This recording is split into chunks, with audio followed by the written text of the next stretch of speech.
It was a quiet Saturday morning in Lancaster, Pennsylvania, the kind of morning where time seemed to slow just enough to remind people of life's simple pleasures. Ryan Keller, a 32-year-old high school history teacher with a love for all things vintage, wandered the rows of a modest estate sale held on a sleepy suburban lawn. He didn't come looking for anything in particular, just hoping to find something interesting, maybe an old map or an antique book for his classroom. He strolled past dusty porcelain dolls, rusted gardening tools, and yellowing photo albums. It was the kind of sale where everything seemed to carry a forgotten story, but most had been stripped of meaning, sold off to strangers for a few dollars. Ryan's eye caught a small, weathered wooden box resting among a collection of miscellaneous junk buttons, broken glasses, and keychains. He flipped open the lid and found a vintage wristwatch, its cracked leather band curled like a question mark. The face was scratched, its glass dulled by time, but the brand name beneath the grime was unmistakable. Hamilton. He turned to the woman hosting the sale, a thin elderly lady with cloudy eyes and a distant smile. She was seated in a lawn chair, a wool shawl draped over her shoulders despite the July heat. "This old thing?" she said, squinting at the watch. "It belonged to my Uncle James, lived with us after the war, kept to himself mostly. I don't know if it still works. He never threw it away, though. Carried it in his jacket until the day he passed." Ryan hesitated. There was something oddly magnetic about the watch, as if it hummed with secrets. He wound the knob gently.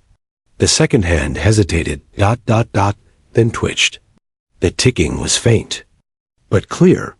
"How much for this?" Ryan asked. $15?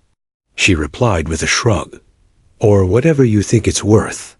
He handed over a $20 bill and told her to keep the change. As he walked back to his car, he cradled a watch in his palm, listening to the rhythmic ticking. It wasn't just a watch.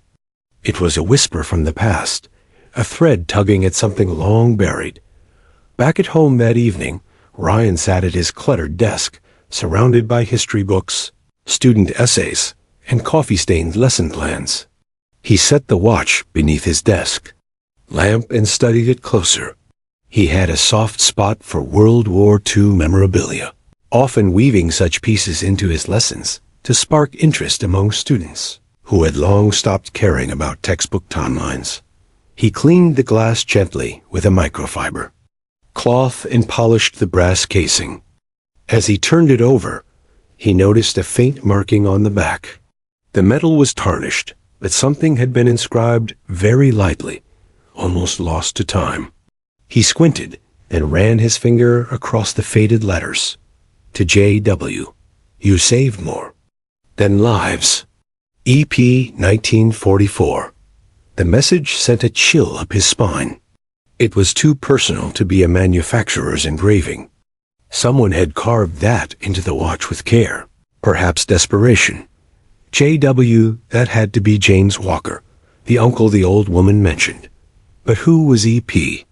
And what had James saved more than lives? Ryan leaned back in his chair, the ticking growing louder in his ears. He stared at the inscription, now glowing under the lamp's warmth. 1944 was the height of the Second World War. Europe was in chaos.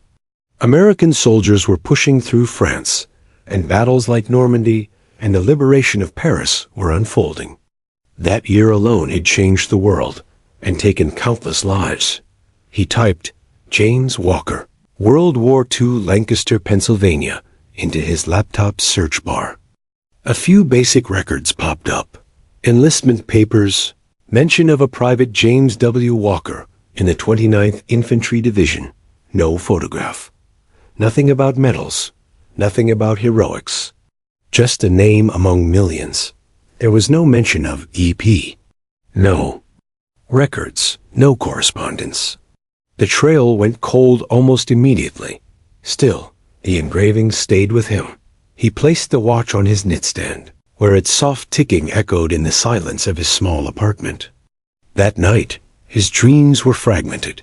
He saw fields of mud, bloodied bandages, a soldier shouting into a radio as artillery shells screamed overhead. Then a wristwatch ticking among debris, untouched, waiting. Ryan awoke in a cold sweat. The watch was still there, glowing slightly in the early morning light. Something inside him had shifted. He had picked up the Hamilton on a whim, but now it felt like a calling. History wasn't just in books or documentaries. Sometimes it lived quietly on forgotten wrists. He held the watch in his hand again, this time with reverence. Who had this man been? What did he witness? Why had someone engraved such a haunting message? And most of all, why had no one told his story? Ryan didn't know what he was looking for yet, but he knew he couldn't ignore it. That simple watch had outlived its owner, outlasted generations, and now it had chosen someone to uncover what time had tried to erase. And Ryan Keller was ready to listen. The next morning, Ryan sat in his usual booth at Ellie's Cafe, a cozy corner diner where regulars sipped black coffee and discussed the weather like it was breaking news. But Ryan wasn't listening. He was staring at the Hamilton, still ticking. Softly on the table beside his mug, he hadn't stopped thinking about the engraving. To J.W., you saved more than lives.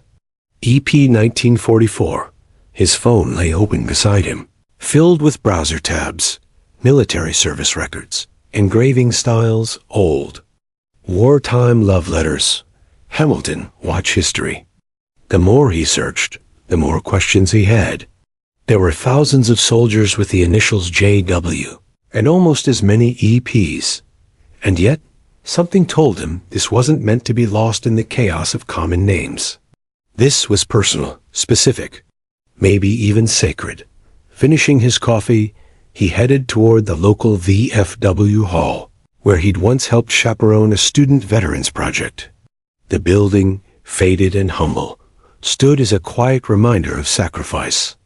Inside, the air smelled of aged paper, brass polish, and stories no one had told in years. "Can I help you, son?" An older man in a navy ball cap asked from behind a wooden desk. "I'm looking for someone who might know about World War II-era Hamilton watches. I've got something, and I think it might be important." He pulled the watch from his pocket and handed it over. The man adjusted his glasses, squinting at it with slow, studied curiosity. He turned it over, his brow furrowed at the inscription. "Where'd you find this?" He asked softly. "Estate sale." Woman said it belonged to her uncle, James Walker. The man nodded. Hamiltons were standard issue, but that engraving, that's not army. That's someone's heart speaking. That's real. Another veteran, sitting nearby, leaned in.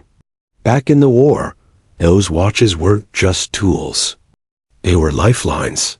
Timing artillery, coordinating radio calls, even the smallest delay could mean a man's life. "Sounds like this one was more than just a timekeeper," Ryan said. A quiet beat passed before the man handed it back. "If I were you, I'd take it to the Military Memorabilia Expo coming up next week in Harrisburg. There's a retired general who speaks there every year, Harold Brennan. Knows more about World War II field officers than anyone still alive. If anyone would recognize it, he would." Ryan nodded, his mind already racing. "Thank you. I'll go." Over the next few days, Ryan immersed himself in the limited fragments of James Walker's identity. His search led him down rabbit holes, digitized rosters, army archives, grainy photos in online military forums. One database hinted at a LT, James W. Walker, 29th Infantry Division, stationed in France during 1944. Status: missing in action. Presumed deceased. No next of kin listed. No official burial dot. And yet, the man had clearly returned home and lived until old age. So why had he never corrected the record? Why let the world believe he was dead? The shoebox of belongings Ryan had received from the estate sale owner sat untouched on his bookshelf. He hadn't dared open it yet, like it was some sacred archive sealed in silence. But now he reached for it. Inside were seemingly ordinary objects. A faded black and white photo of a young man in uniform, a pressed flower taped into a journal page, a bronze button with a crack in it, and at the bottom, a bundle of letters tied with twine. The first one was dated July 12, 1944. My dearest Eleanor, it began. Each morning I wake, I check the time. It's strange how war makes you cling to routine. I wind your watch every day like a prayer. I don't know if I'll survive this, but I know this much. If time is kind, I'll find you again. Ryan felt something swell in his chest. Eleanor. E.P. Eleanor Pierce. She was real. He flipped through the letters, their handwriting curling, like vines across yellowing paper. Their relationship was intense, poetic, even desperate. Some were censored by army officials' black bars, where emotion had once been. But the messages still pierced through. A field medic's blood-soaked reality, a soldier's ache for home, and the fragile tether of time binding them together. One letter, dated days before the presumed St. Lay mission, ended simply, I know. I am walking into darkness. If I don't return, please remember this watch isn't just mine. It's the rhythm of us. Ryan closed the box slowly, eyes misted. The Hamilton wasn't just a watch. It was a message in a bottle, lost in the sea of history. And next week, he would place it in the hands of a general who might finally read it properly. When the day of the Military Memorabilia Expo arrived, Ryan drove to Harrisburg with the watch, carefully secured in a cloth-lined case. His heart raced the entire way. Would this general even remember the man? Would he recognize the engraving? Or had Ryan invented an entire mystery out of sentiment? The expo buzzed with collectors, reenactors, and veterans in polished uniforms. Booths overflowed with medals, letters, maps, helmets, and faded flags. It was a museum of memory, and yet none of it moved Ryan the way that one watch had. He spotted General Harold Brennan near the back, surrounded by a small group of people, listening as he recounted a battle story from Normandy. When the crowd cleared, Ryan approached slowly. Excuse me, General Brennan? He said. The general, now in his 80s, but still sharp, turned with polite interest. I was told you're an expert on field officers from World War II. I found something I'd like to show you. Ryan gently opened the case and handed over the Hamilton. The general barely looked at the face. Instead, his eyes immediately locked onto the back. He didn't speak. His hand began to tremble. Where did you get this? Brennan whispered. An estate sale. From a man named James Walker. Brennan's face turned ashen. His lips parted, but no words came out. He looked at Ryan, eyes filled with decades of weight. Double quotes. This. This belonged to Captain James Walker. He saved my unit at St. Lay. We thought he died that day. His body was never recovered. The watch ticked quietly between them, and the mystery, long buried in silence, had just begun to surface. For a long moment, General Harold Brennan stood motionless, the Hamilton watch resting in the palm of his wrinkled hand. The busy sounds of the expo seemed to fade into a dull hush around him. His lips moved without sound before he finally whispered, Again, it's his. It's really his. Ryan didn't know what to say. He had expected questions, maybe a brief story, but not this raw reaction. Brennan, a man who had commanded thousands and witnessed the worst of human conflict, looked shaken, haunted even. You knew Captain Walker personally? Ryan asked quietly. Brennan nodded, his voice now low but steady. James Walker wasn't just a soldier. He was a miracle worker. Communications officer turned field leader. Kept our lines running under fire. St. La, 1944, we were cut off, encircled by German artillery. Radio down. Command in chaos. Walker went out into that hell alone to re-establish connection. He wasn't ordered. He volunteered. He paused, eyes misty. He did it. Got us back online. We coordinated a counterstrike and escaped a complete massacre. But he never came back. We searched for him days. Eventually, they marked him as Mia. Ryan leaned forward. He didn't die. He came home. Lived quietly until he passed last year. The woman I bought this from said he rarely spoke about the war. No wife, no children. Just this watch and a box of letters. The general sat down. Slowly, as if the years had finally caught up with him. I always wondered, Brennan said. I carried guilt my whole life. He was younger than me, barely 25. And he saved all of us. I tried to write something for the record, but it got buried in reports. After the war, I assumed his body was lost in France. I didn't know he came home. Ryan gently placed the letters he had brought in front of the general. He wasn't sure if it was appropriate, but it felt right. Brennan reached for them like sacred scrolls, handling the paper with a reverence Ryan hadn't expected. This one, Ryan said, pointing, mentions a nurse, Eleanor Pierce. He calls her E. Pye like. The engraving. The general nodded slowly. I remember hearing about her. She was stationed at a field hospital nearby. They wrote back and forth during that campaign.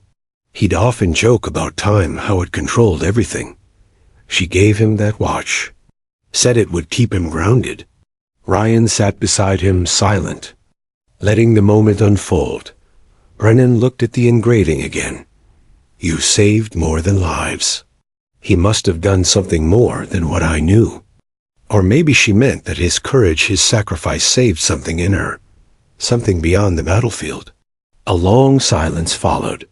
Then Brennan said, this story doesn't belong in a box or a drawer anymore. He deserves recognition. Ryan nodded. What can we do? We start by getting him back into the official records, the general said. Then we honor him the way he should have been honored 80 years ago. I'll make calls. I still know people in the Pentagon. The next few days unfolded like a whirlwind. General Brennan wasted no time. Within 48 hours, he had filed a formal request for a posthumous Silver Star and a military recognition ceremony. He personally spoke to officials at the Department of Defense, urging them to revisit the St. Lay reports and verify Captain James Walker's actions. The watch, the letters, Brennan's sworn testimony, all of it was submitted as evidence. Meanwhile, Ryan returned to the estate to visit Mrs. Connolly, Walker's niece. He explained what had happened at the expo and what the general had revealed. She covered her mouth, stunned. He never told us any of this. He'd just sit by the window, sometimes staring at the trees like he was watching something we couldn't see. Ryan gave her copies of the letters and explained the importance of what they had uncovered. Your uncle wasn't just a soldier. He was a hero, and the world needs to know. Tears filled her eyes. He lived in silence all those years. Thank you for finding his voice. A week later, Ryan received a phone call from Brennan. They're going to do it, he said. Full honors, Arlington National Cemetery. Captain Walker is going to be officially recognized for saving our battalion. The Pentagon wants the watch preserved and the letters archived. Ryan was speechless. What about the Hamilton? The Smithsonian's military division offered to place it in their World War II legacy collection, next to General Patton's sidearm and Eisenhower's field notes. Ryan's heart swelled. The simple object he had pulled from a junk box was now part of national history. But I want you to present it, Brennan added. At the ceremony, you found it. You listened. Ryan hesitated. I'm just a history teacher. You're more than that, Brennan replied. You're the reason James Walker is finally being remembered."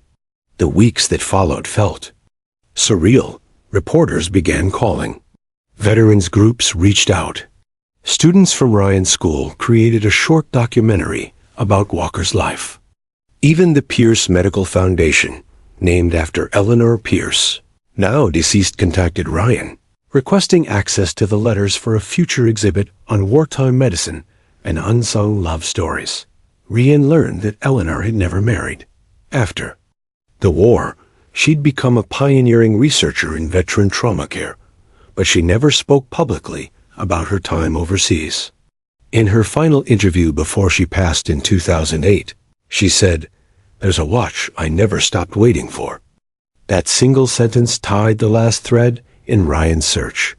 Back at home, Ryan placed a temporary display on his desk. The Hamilton sat under a glass dome beside the photo of young James Walker in uniform. A note card beneath it read, "Some stories don't tick loud, you just have to listen." In that moment, Ryan understood. History wasn't about dates and facts. It was about heartbeats, silences, and the way one man's courage could echo across generations, even if his voice had never once told the tale. The watch kept ticking. And now, so did the truth. The sun beamed down on Arlington National Cemetery, casting long shadows over rows of white headstones. A newly added marker stood near the center, modest, but freshly polished. It read, "Captain James W. Walker, 29th Infantry Division, Silver Star. Recipient St. Lay, France, 1944. You saved more than lives." Dozens had gathered. Soldiers, historians, journalists, veterans, students, and those who simply wanted to honor a man they'd never heard of until now. Ryan stood near the front, still unsure if he belonged there. The Hamilton watch rested in a velvet-lined box beside him, glowing faintly in the morning light. General Brennan approached the podium slowly. His voice, though aged, carried the weight of someone who'd waited decades to say these words. Captain James Walker was never officially declared dead. Yet for years, we treated his silence like a grave. Today, we changed that. He was not forgotten. He was simply waiting to be remembered. The crowd stood in silence as Brennan continued, recounting the harrowing hours of the St. Lay siege and Walker's lone mission into enemy fire to re-establish communication lines. He described the fear, the courage, and the final image he had of James disappearing into smoke, never to return. "But now," Brennan added, voice cracking, "he's returned. Through this watch, through these letters, and through the young man who wouldn't let time bury the truth." He turned and gestured toward Ryan, inviting him to step forward. Heart pounding, Ryan took the podium, unsure how to follow a general's eulogy. He held up the Hamilton for all to see. "I found this watch at an estate sale," Ryan began. "I thought it was just a classroom prop, something old, maybe broken. But it wasn't broken. It had simply been waiting for someone to wind it, waiting for someone to listen." He paused, lifting a letter from his jacket pocket. "I'd like to read one of Captain Walker's letters. This one was written just before the Battle of St. Lay. It was never sent. It reads, 'My dearest Eleanor, I hear the ticking of your gift every time my heart races. If this is the last time I write, please know I wore this watch into hell, because it reminded me of you. If I survive, I'll return it with a story. If I don't, may it one day find its way back to someone who cares.'" A hush settled over the crowd. Some wiped tears. Others stood at solemn attention. "Today," Ryan concluded, "that story is complete. This watch has returned not just to someone who cares, but to a nation that owes him its memory." Applause broke out, not loud or jubilant, but respectful, heartfelt. It was the sound of honor restored. After the ceremony, the watch was officially donated to the Smithsonian's Museum of American History, where it would be displayed in the World War II Hall of Heroes. beside personal effects of generals and soldiers alike. The inscription on the placard would read, Captain James Walker's Hamilton Field Watch, a silent witness of bravery and love. In the following weeks, news outlets across the country picked up the story. Articles ran under headlines like, The Watch That Waited 80 Years and a Hero's Heartbeat Rediscovered. Interviews with Ryan Brennan and even Mrs. Connolly appeared on TV, and in veteran newsletters. The Department of Defense reclassified Captain Walker's file, updating it to reflect his survival, later service discharge, and belated honors. His name was added to the National World War II Memorials Registry with a notation, Service above self, legacy recovered. For Ryan, life returned to normal almost. He still taught history, still walked the same school halls. But his classroom now had a special display, copies of Walker's letters, a photo of him in uniform, and a brass plaque engraved with the words, The past doesn't whisper. It waits until someone listens. Students were captivated. More engaged than ever, they began asking deeper questions about war, memory, and sacrifice. One even said, Mr. Keller, history's not boring anymore. It's alive. He smiled. It always was. Then, one morning, a letter arrived in Ryan's school mailbox. No return address. Inside was a single page typed, Mr. Keller, you don't know me, but I knew Eleanor Pierce. I was her nurse during her final days. She spoke often of a soldier named James, always with a smile. She wore a gold chain with a tiny key on it. Said it opened nothing, but meant everything. After reading your story, I believe the key was meant for the watch. She kept faith until the end. Thank you for giving it back to her. C.S. Enclosed with the letter was the key, a delicate thing, barely the length of a paperclip. Ryan turned it over in his hand. Could it really have belonged to Eleanor all this time? A token of hope? A symbol of unbreakable love? He brought it to the classroom and carefully placed it inside the display case, under the caption, The Key She Never Let Go. His students asked what it unlocked. Not a door, Ryan said softly. A story. And just like that, another piece of the puzzle had found its place. From battlefield silence to classroom whispers, from lost love to a nation's recognition, James Walker's story had finally been told. And the ticking of an old Hamilton watch had become more than a sound dot. It had become a voice that would never again go unheard. The box sat in Ryan Keller's apartment like a relic in a shrine. After the Arlington ceremony, after the news stories faded and the interviews stopped, he finally found time to go through it thoroughly. The old shoebox given to him by Mrs.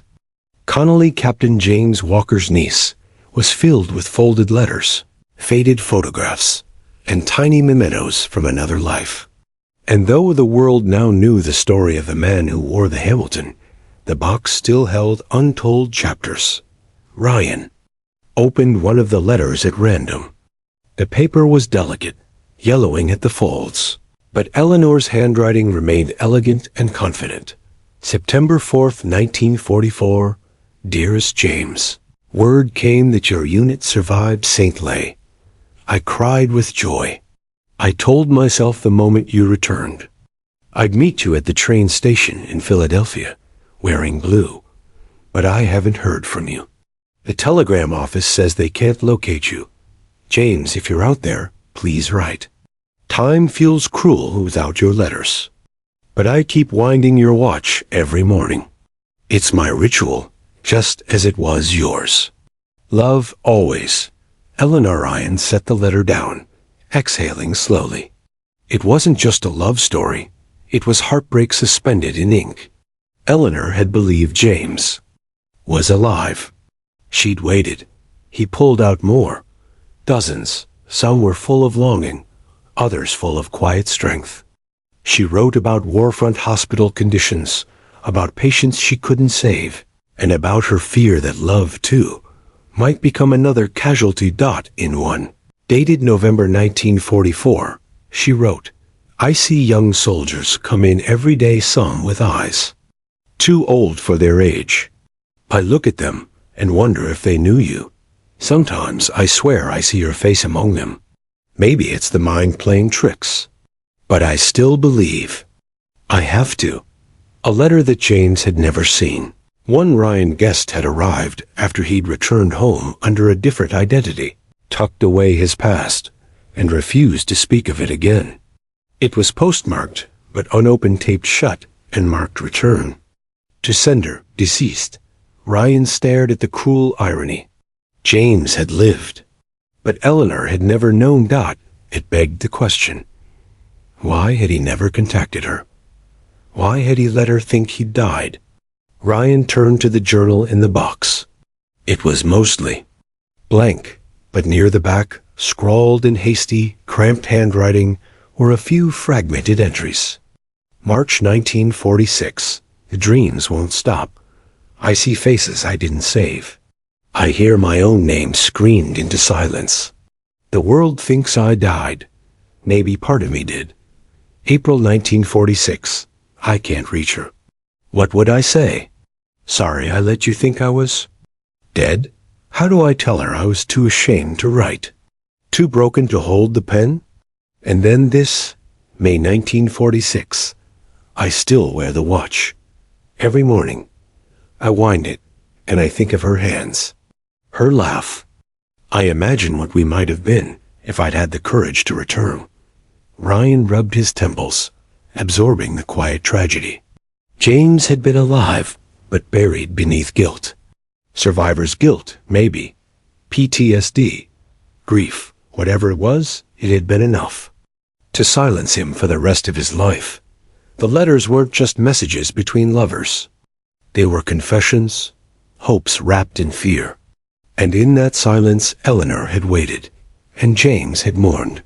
That evening, Ryan sat at his desk and began scanning every letter, page by page. He sent digital copies to the Pierce Foundation, who had since committed to building a wartime archive of personal nurse correspondence. Eleanor's name, once forgotten, was now being honored in universities, lectures, and military nursing exhibitions. The foundation's director, Dr. Lydia Hayes, called Ryan personally.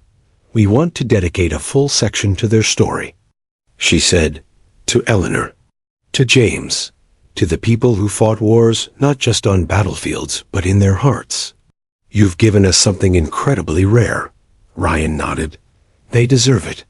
Dr. Hayes added, "There's something else." Our team found a video recording from 2006. Eleanor gave a brief oral history to a student researcher. She spoke about a soldier, didn't say his name, just said he wore a Hamilton watch. "We thought you'd want to hear it." Ryan opened the video that night. It was grainy and dimly lit. Eleanor, then in her 80s, sat in a chair, hands folded gently on her lap. He was quiet. Smarter than most. Always checking his watch, like time mattered more to him than anyone else. "I never knew what happened to him. Some say he died. Others weren't sure. But I kept his watch in my mind. Wound it every morning. Up here." She tapped her temple gently. "Some people move on. I just stayed. And maybe that was my way of loving him back." Tears welled in Ryan's eyes. Two people both alive had died in silence, convinced the other never made it. But now, their story was alive, woven into museum archives, public tributes, and even academic papers. James's courage, Eleanor's loyalty, it was no longer buried beneath time. Ryan printed Eleanor's quote and placed it beneath the watch's school display. "I wound it every morning. Up here." History had its facts, but truth, real truth, lived in the spaces between. In unsent letters, in unopened envelopes, in the rhythm of a wristwatch that still ticked through decades of silence. And now, thanks to a curious history teacher and a box that had waited too long, the world was finally listening. Weeks after the Pierce Foundation interview and museum announcement, Ryan Keller sat at his desk grading papers, though his mind kept drifting back to the watch. It was now secured in a temperature-controlled display case in the school's small history center, its quiet tick replaced by a small inscription. In memory of Captain James Walker and Lieutenant Eleanor Pierce, lovers, warriors, ghosts of silence. Every day, students paused to look. Some lingered, reading the brief caption. Others asked questions. And once in a while, a few stood there in silence, like they were listening for something still echoing. Ryan had no doubt the story had touched lives. And not just in his classroom. Across the country, veteran organizations began reaching out, moved by the story. One of them, the Forgotten Valor Project, contacted Ryan with an offer. They were assembling a documentary on untold World War II stories. They wanted to include James and Eleanor. Interviews had already been conducted with surviving nurses and soldiers. Now, they wanted Ryan's voice to narrate the journey of the watch. Reluctantly at first, he agreed. "I'm not the story," he told the producers. "They are." "Exactly," the director replied. "But you're the one who listened when no one else did." Filming began in early fall. They returned to the estate sale location, now just a quiet house with a trimmed yard and a new family moving in. Mrs. Connolly had passed just a month prior. Peacefully in her sleep, Doc Ryan stood under the oak tree where he'd first opened the wooden box. "She told me he never spoke of the war," he explained to the camera crew. "Just polished the watch and kept it close. I think it was the one piece of himself he allowed to survive." The documentary, titled Time Kept There, Secret, premiered in December at a local theater before streaming nationwide. It became a quiet sensation.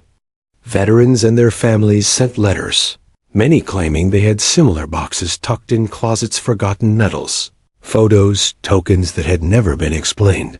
Some sent in pictures of Hamilton watches. Others shared stories of love lost and found during wartime. And in nearly every message, the same refrain echoed. "Thank you for reminding us that silence doesn't mean absence." That winter, Ryan received a curious message through his school's inbox. It was from a man named Henry Pierce, the great-nephew of Eleanor. He wrote, "Dear Mr. Keller, my family and I watched the documentary. None of us knew the full extent of Eleanor's story. She never married, always kept a Hamilton watch on her bookshelf. I never thought to ask. Now I wish I had. I've read every letter she wrote to Captain Walker. Thank you for digitizing and preserving them. If you're ever in New York, I'd like to show you something." Henry Pierce intrigued, Ryan arranged to visit that January. Henry lived in a modest brownstone in Brooklyn. Inside, his study was lined with bookshelves, old photographs, and true to his email, a Hamilton watch displayed behind glass. This one, though, wasn't identical to James's. It was smaller, slimmer, a nurse's model from the same era. "She bought it after the war," Henry said softly. Said it reminded her of something precious. She never explained. "I thought it was just nostalgia." They sat over coffee, comparing the watches side by side, ticking in harmony after decades. Time still connecting them. Henry handed Ryan a small velvet pouch. "I think this belongs next to his," he said. She would have wanted that. Inside was Eleanor's watch, still running, still pristine. Ryan didn't speak right away. He just nodded, heart full. When he returned to Lancaster, he worked with the school and Pierce Foundation to update the display. Now, 2 watches sat beneath the inscription, flanked by original letters and photos, including one recently recovered. From the National Archives, James and Eleanor together in uniform, smiling, his hand on hers. A moment before time separated them, the exhibition grew. Other schools and museums requested temporary loans. The story became a curriculum model for high school history programs, not just a lesson in dates and battles, but in human resilience, heartbreak, and memory. But the real surprise came a month later. General Sam Holloway, the same man who had gone pale upon seeing the Hamilton at the Veterans Ceremony, reached out again. He had been quietly working with Pentagon archivists to track something unusual, a missing field log from 1944 believed destroyed in an airstrike. But a partial, water-damaged copy had recently been found, and it mentioned Captain James Walker by name. General Holloway shared the document with Ryan. According to the recovered log, James's unit had been tasked with defending a French orphanage that came under fire during a sudden German counterattack. Most of the troops were redirected to a nearby airfield, except Walker. He refused the order, stayed behind with a handful of locals, protected dozens of children until reinforcements arrived. Walker wasn't just a survivor. He was a protector, a hero. But because he disobeyed orders, even for the right reasons, his record was suppressed. No medal, no commendation, just silence. General Holloway had filed a request. James Walker would be posthumously awarded the Silver Star. Ryan stood in disbelief. After so many years buried beneath fear, regret, and lost time, James was finally going to be remembered for who he really was, a hero. Spring came early to Lancaster that year, bringing with it a sense of renewal, fresh leaves, warm breezes, and anticipation. Word had spread fast. After nearly 80 years, Captain James Walker was being honored for his valor. The Silver Star ceremony would be held at Memorial Hall, where veterans, students, historians, and journalists would gather to witness history being rewritten. Ryan Keller adjusted his tie nervously in the mirror. He hadn't expected to become a public figure, but over the past months, his face had been featured in newspapers, podcasts, and even the History Channel. Still, he wasn't there for the spotlight. He was there for James, for Eleanor, for every story buried beneath silence. The hall was filled to capacity. A hush fell over the crowd as General Sam Holloway, now retired, took the stage, his voice carrying the weight of decades. "Today," he began, "we correct something long overdue."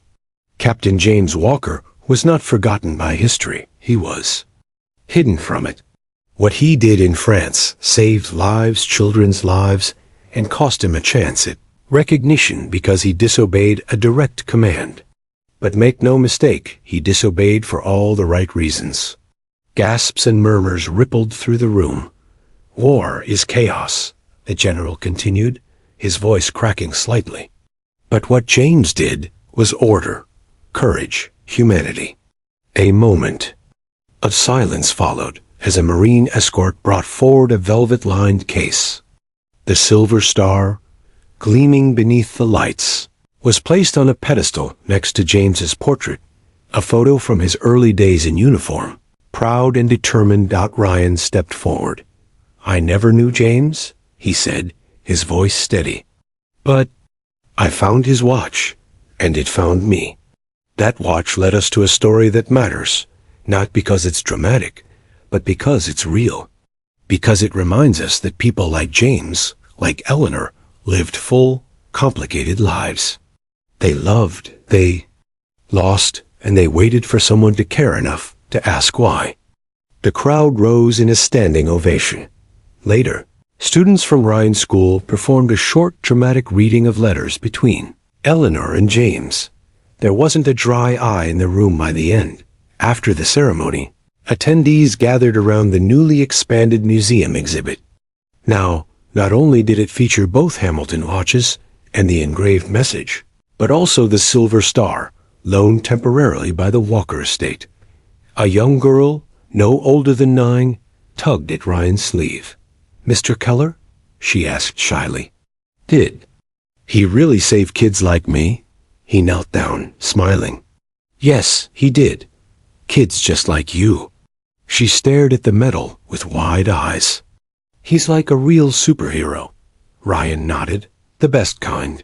The kind who never wanted anyone to know. That evening, Ryan walked home slowly, the applause still echoing in his ears.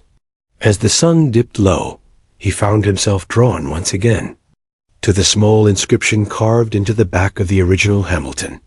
You saved more than lives. EP 1944. He understood it now, more fully than ever. James hadn't just saved children, he had preserved hope. In a world torn by war, he had chosen compassion, and Eleanor had known it. She'd carried that truth, quietly, until her last breath. Back in his apartment, Ryan received another message, this time from an elderly woman named Joanna Brooks, a retired librarian in Virginia. She'd seen the documentary, and had something that might be relevant. I believe my father fought with Captain Walker, she wrote. He kept a photograph all his life, 4 men in uniform, grinning after a long march. One of them, he said, once ran into a building on fire. He never told me the man's name, but I saw that face in your documentary. Ryan arranged a visit. When Joanna opened her old leather photo album, Ryan's heart skipped. There, aged and yellowed, was a candid black and white photo. James stood at the center, holding his helmet in one hand, arm draped over a fellow soldier's shoulder. He was smiling, unposed, real.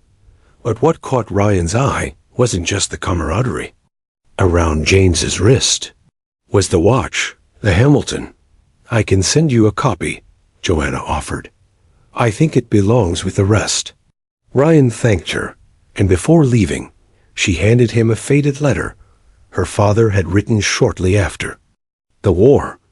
In it, he described James as a man who always knew when to speak and when to stay silent, but when he acted, it was always for others.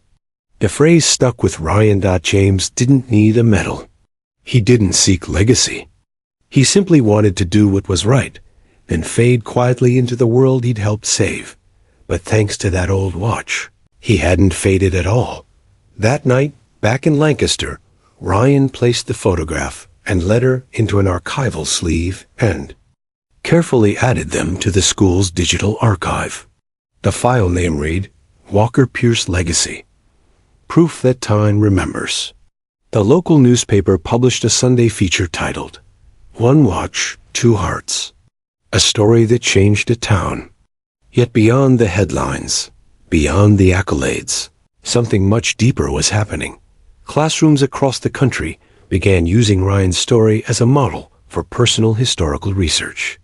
Students were encouraged to interview family members, visit antique stores, open old boxes in basements, and listen. Listen to what time had left behind. A year had passed since the ceremony. Lancaster had changed in small but powerful ways. School children now studied Captain James Walker as part of the local curriculum. Veterans who once stayed silent found the courage to share their stories.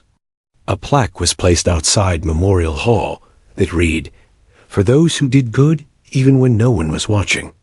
Ryan Keller sat in his classroom. The lights dimmed. The projector flickered with grainy black and white footage. The final minutes of a student-made documentary played on the screen, an award-winning film inspired by James Walker's story. It featured the Hamilton watch, the engraved message, and interviews with World War II survivors who remembered Ghost Captain, as James was sometimes called. When the credits rolled, the students clapped. One of them, a quiet boy named Malik, raised his hand. Mr. Keller, he said, if you never found that watch, would anyone have ever known? Ryan leaned against his desk, the question hanging heavy in the room. Maybe not, he replied. But that's the thing about history. It waits. Sometimes it hides, but it never disappears. It leaves clues if we're willing to look. The bell rang, and students filed out, some lingering to get a closer look at the replica display case of James's watch and photo. After the room emptied, Ryan sat quietly, the hum of the projector giving way to silence. He opened a drawer in his desk and pulled out the real Hamilton watch. The glass was still scratched, the engraving still faint, but now it gleamed with meaning. It wasn't just a timepiece. It was a witness. That night, he visited James's grave. The cemetery was quiet under a canopy of stars. Someone had recently left flowers, wild ones fresh. A folded note sat beside them. Ryan picked it up. "Your time mattered. Thank you." A stranger.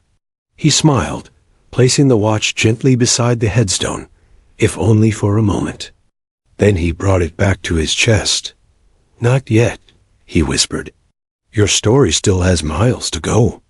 Back in town, a new exhibit opened at the National Museum of Military Valor in Washington, D.C. It was titled, "The Watch That Told This Truth." It showcased not only James Walker's Hamilton, but also Eleanor Pierce's matching watch, the letters between them, and audio recordings of Ryan's investigation. Visitors came from around the country to see it, many leaving in silence, visibly moved. One day, while Ryan was touring the exhibit himself, a museum guide approached him. "Sir, there's a gentleman asking for you," she said. "He claims to be connected to the Pierce family." Intrigued, Ryan followed her to the lobby, where an elderly man stood holding a leather case.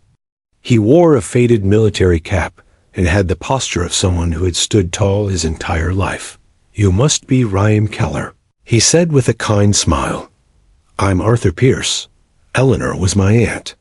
Ryan's breath caught. "It's an honor to meet you." "She was." "Remarkable," Arthur nodded.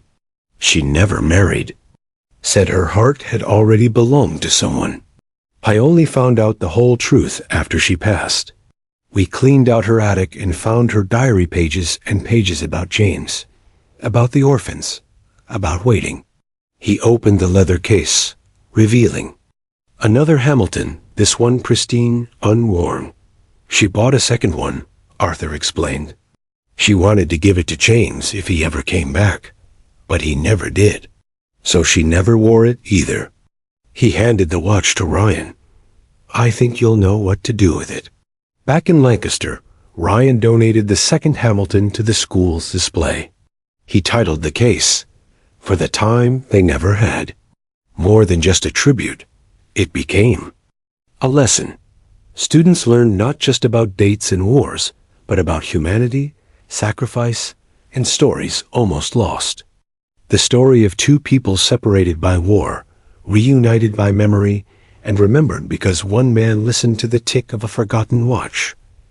Ryan continued teaching, but something had changed.